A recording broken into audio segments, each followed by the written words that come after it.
Hello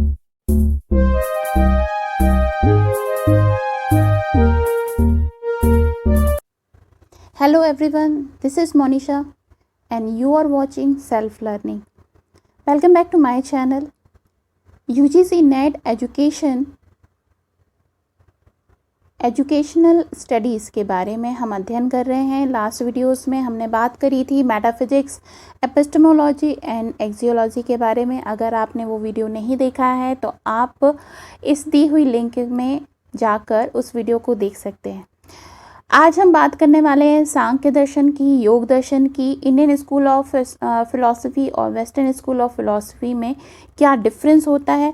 तो चलिए आज का वीडियो स्टार्ट करते हैं। बहुत इंपॉर्टेंट होने वाला है उन सभी बच्चों के लिए जो नेट की प्रिपरेशन कर रहे हैं, साथ ही साथ में बीएड कर रहे हैं, एमएड कर रहे हैं या किसी भी तरीके की एजुकेशन और टीचिंग से रिलेटेड कोई भी एग्ज़ाम को दे रहे हैं।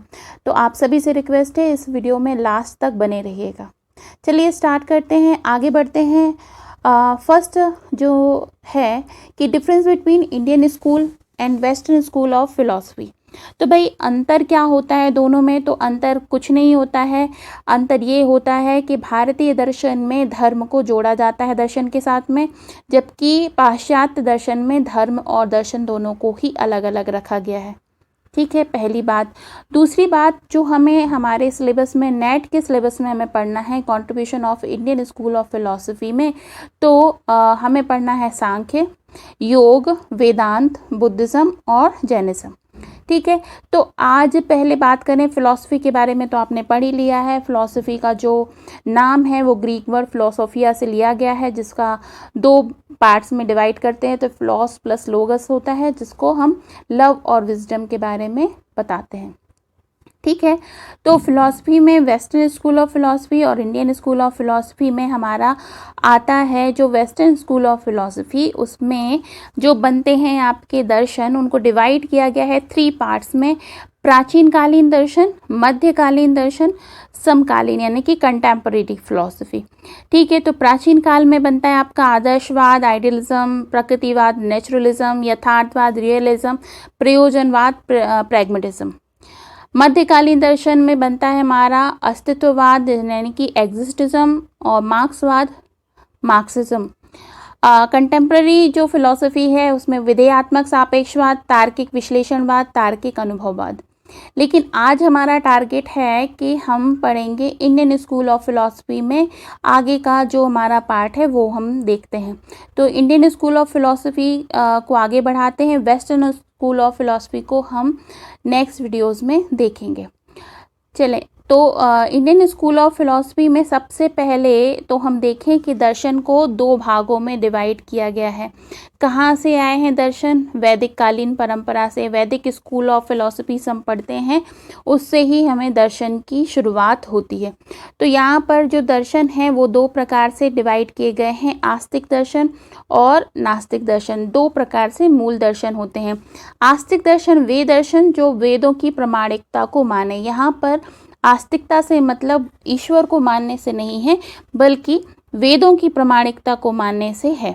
नास्तिक दर्शन वे दर्शन जो वेदों की प्रामाणिकता को नहीं मानते हैं। तो आस्तिक दर्शन में हमारे पास में पहला आता है सांख्य दर्शन, जिसे आगे जाकर 2 भागों में विभाजित किया गया, सांख्य दर्शन और योग दर्शन।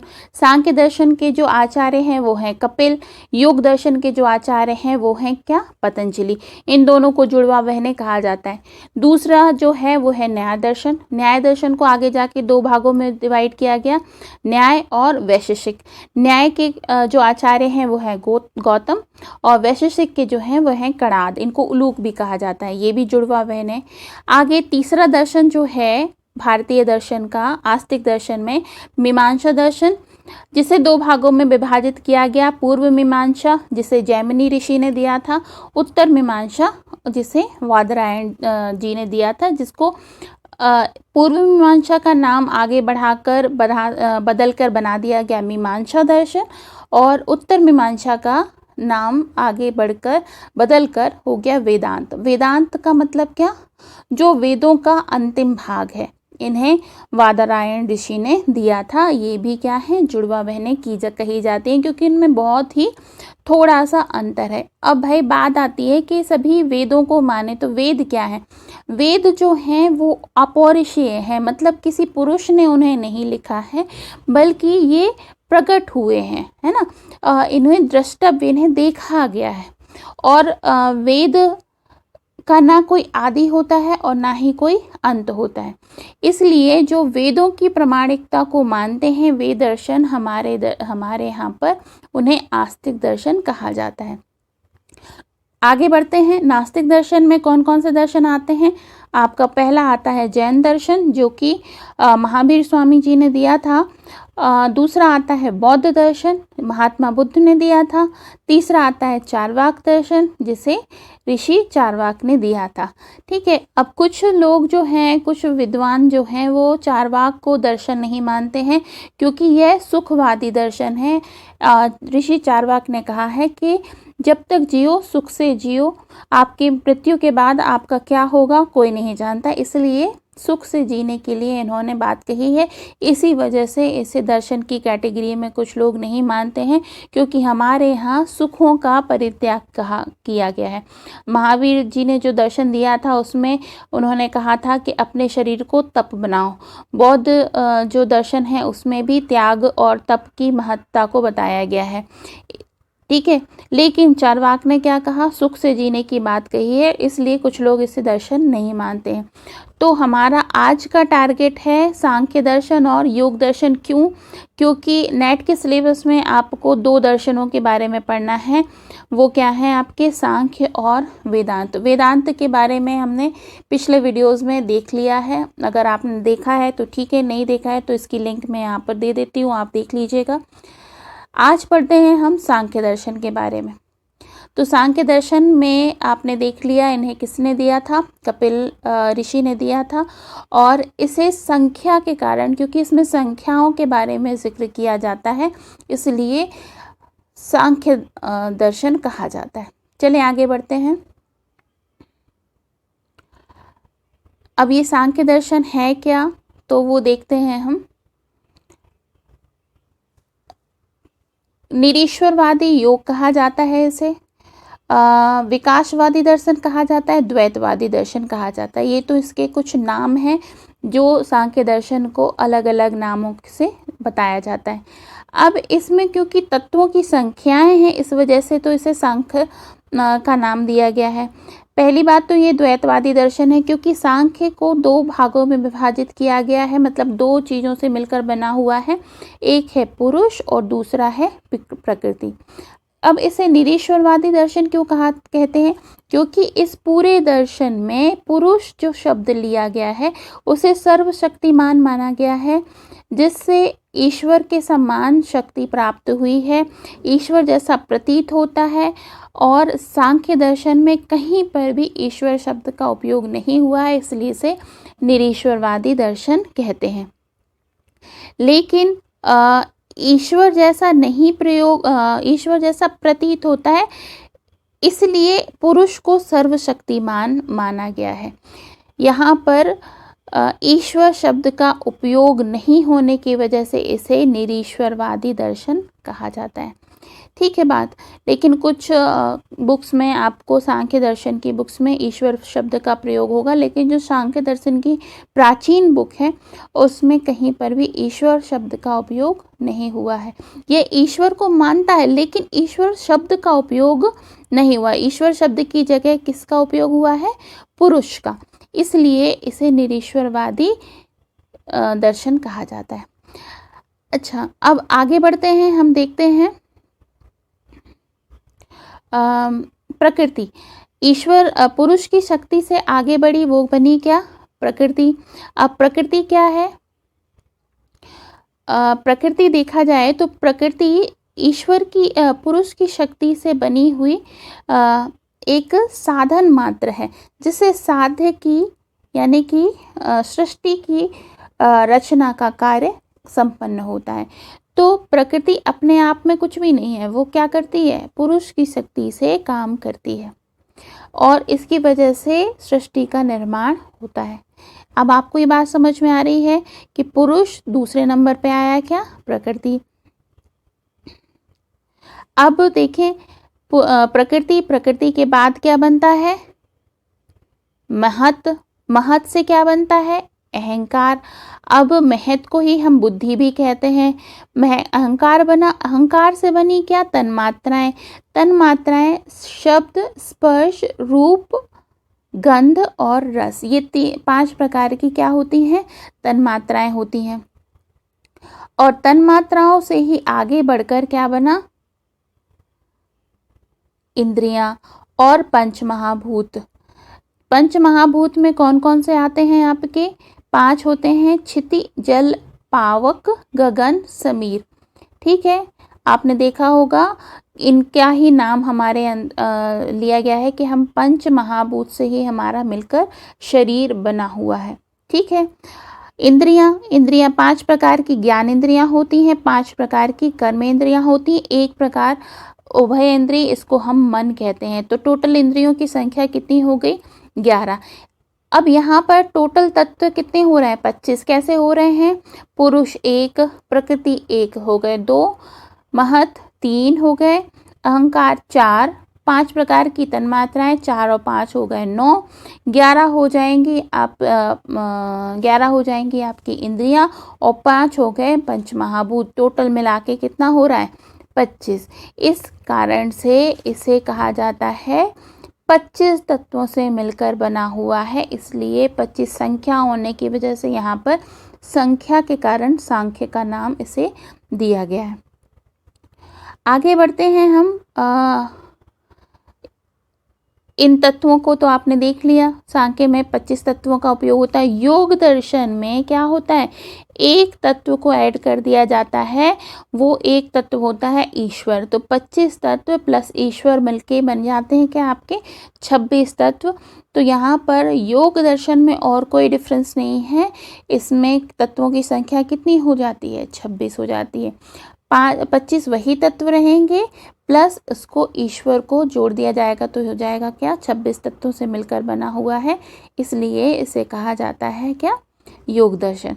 अब कुछ विशेषताएं हैं सांख्य दर्शन की जिन्हें हम देख लेते हैं। पहली बात तो ये है, इसका नाम क्या है, सांख्य दर्शन को निरीश्वरवादी योग कहते हैं, क्योंकि योग दर्शन में से ईश्वर को हटा दिया जाए तो क्या हो जाएगा, सांख्य हो जाएगा, इसलिए निरीश्वरवादी योग कहते हैं। दूसरा, इसे क्या कहा जाता है, योग दर्शन को सैश्वरवादी सांख्य कहा जाता है। अगर योग दर्शन में ईश्वर को हटा दिया जाए तो सांख्य बन जाएगा, और सांख्य दर्शन में ईश्वर को जोड़ दिया जाए तो योग बन जाएगा। ठीक है, आगे बढ़े। यह एक विकासवादी दर्शन है। विकासवादी दर्शन क्यों है, क्योंकि देखो आपका पुरुष से बना प्रकृति, प्रकृति से बना तन्मात्रा, महत, महत से बनी आपका अहंकार, अहंकार से बना तन्मात्राएं, तन्मात्राएं से आपका इंद्रियां और क्या, पंचमहाभूत। तो ये एक विकास के क्रम को बताता है, इसलिए विकासवादी दर्शन है। अब अगली बात आती है इसमें कि इस दर्शन में पुरुष को ईश्वर के समान प्रतिरूपित किया गया है। मतलब पुरुष जो है उसको ईश्वर जितनी ही शक्तियों द्वारा बताया गया है कि ईश्वर जितनी शक्तियां होती हैं उतनी ही इसमें पुरुष में है, सर्वशक्तिमान है। अब इसे उपादान कारक दर्शन भी कहते हैं। उपादान कारक का मतलब क्या होता है, जिसमें कार्य कारण का सिद्धांत होता है। मतलब जैसे कि बीज से बनता है पौधा, और पौधे के अंदर बहुत सारे बीज होते हैं, और उन बीज से फिर उन पौधे से फिर निकलेगा क्या, बीज, और बीज से फिर निकलेगा क्या, पौधा। मतलब एक कारण हो जाता है, दूसरा उसका कार्य हो जाता है, फिर वह कारण भी बन जाता है, कार्य भी बन जाता है, और उसके बाद फिर अगला उससे उत्पादन होता है। इसलिए इसे उपादान कारक दर्शन कहा जाता है। इसे कार्य कारण को प्रकृति और विकृति भी कहा जाता है। प्रकृति और उससे बनी क्या, विकृति। ठीक है, तो अब यहाँ पर एक बात आप देख लीजिए कि प्रकृति कौन कौन है और विकृति क्या क्या है। तो देखिए, पुरुष जो है वो सिर्फ शक्तिमान है, वो ना तो प्रकृति है और ना ही विकृति है। लेकिन जो प्रकृति है वो केवल प्रकृति है, और जो महत है, अहंकार है और तन्मात्राएं हैं, वो प्रकृति भी है और विकृति भी है। क्यों? क्योंकि देखिए, प्रकृति का अगला स्टेप हुआ तो प्रकृति से बनी क्या? अहंकार। ठीक है, अहंकार से बना क्या? आप प्रकृति से बना क्या? आपका महत। महत से क्या बना? अहंकार। अहंकार से क्या बना? तन्मात्राएं। तो प्रकृति हुई प्रकृति, तो उसके लिए विकृति क्या हो गया? महत। अहंकार हो गई विकृति, तो उसके लिए प्रकृति क्या हो गई? महत। तन्मात्राएं हो गई विकृति, तो उसके लिए प्रकृति क्या हो गए? अहंकार। ठीक है, तो ये तीनों जो हैं महत, अहंकार और तन्मात्राएं, ये क्या है? आपकी प्रकृति भी है और विकृति भी है। आगे बढ़े तो इंद्रियां और पंच महाभूत किससे बनती हैं? तन्मात्राएं से बनती है। तो ये केवल विकृति है, इनसे कोई प्रकृति नहीं बनती, तो ये क्या हो जाती है? विकृति बस है। तो बात समझ में आ गया होगा आपको कि प्रकृति और विकृति का मतलब क्या होगा? कारण कार्य सिद्धांत। जब एक से दूसरे का निर्माण होता है तो पहला हो जाता है प्रकृति, और जिसका निर्माण हो रहा है वह हो जाता है विकृति। लेकिन जब उस विकृति से भी अगली चीज का निर्माण हो रहा है तो वो किसका रूप ले लेती है? प्रकृति का, और अगला जो हो जाता है वो क्या हो जाता है? विकृति। आई होप आपको ये बात समझ में आई होगी। नेक्स्ट हम आगे बढ़ते हैं, तो इसे जड़ चेतन का भी सिद्धांत कहा जाता है, क्योंकि पुरुष जो है वो सर्वशक्तिमान है, उसकी शक्ति के बिना प्रकृति कुछ भी नहीं है। तो प्रकृति क्या हो जाती है? जड़ हो जाती है। अगर पुरुष अपनी शक्ति हटा ले तो प्रकृति के पास कुछ भी नहीं बचेगा। इसलिए इसे क्या कहा जाता है? जड़ चेतन का सिद्धांत भी कहा जाता है। तो ये हो गया आपका सांख्य और योग दर्शन। सांख्य और योग दर्शन एक ही है, बस इनमें अंतर क्या है कि योग दर्शन में सांख्य दर्शन के साथ 25 तत्व के साथ एक ईश्वर का शब्द का उपयोग भी किया जाता है। इस वजह से वह 26 तत्वों के साथ बन जाता है योग दर्शन। ठीक है, तो सांख्य दर्शन के बारे में ब्रीफ में देखा जाए तो सबसे प्राचीन दर्शन है। आचार्य हैं कपिल मुनि। प्रकृति है इसकी द्वैतवादी, इसमें संख्याओं के कारण 25 तत्वों के कारण से सांख्य दर्शन कहा जाता है। यह एक निरीश्वरवादी दर्शन है, जिसमें ईश्वर की शक्ति की बात की गई है, लेकिन ईश्वर शब्द का कहीं उपयोग नहीं हुआ है। यह लिंग शरीर को मानता है, अनेकात्म की बात करता है, पुरुष की बहुत्व की प्रधानता होती है। यह एक उपादान कारक दर्शन भी है। तो आई होप आपको सांख्य दर्शन के बारे में बहुत अच्छे से समझ में आ गया होगा। अगर आपको कोई भी डाउट है, किसी भी तरीके की क्वेरीज़ हैं, तो प्लीज़ मुझे कमेंट बॉक्स में ज़रूर बताइएगा। अगर आपको ये अच्छा लगा वीडियो तो प्लीज़ लाइक कीजिए, सब्सक्राइब कीजिए, दूसरों के साथ शेयर कीजिए। यूजीसी नेट के कंप्लीट सिलेबस के बारे में हम यहाँ पर अध्ययन करने वाले हैं। आप मेरे साथ मेरे वीडियोस में जुड़े रहिए, और प्लीज़ लाइक, सब्सक्राइब और शेयर ज़रूर कीजिएगा। और जो कुछ भी आप पूछना चाहते हैं कमेंट में, कहीं कोई कन्फ्यूज़न है तो प्लीज़ मुझसे पूछे, मैं उसके जवाब देने की कोशिश ज़रूर करूँगी। So that's all from my side in this video. Thank you so much for watching. मिलती हूँ आपसे बहुत जल्द नेक्स्ट वीडियो में। नास्तिक दर्शन के बारे में हम पढ़ेंगे। अपना बहुत ख्याल रखिए। Bye bye.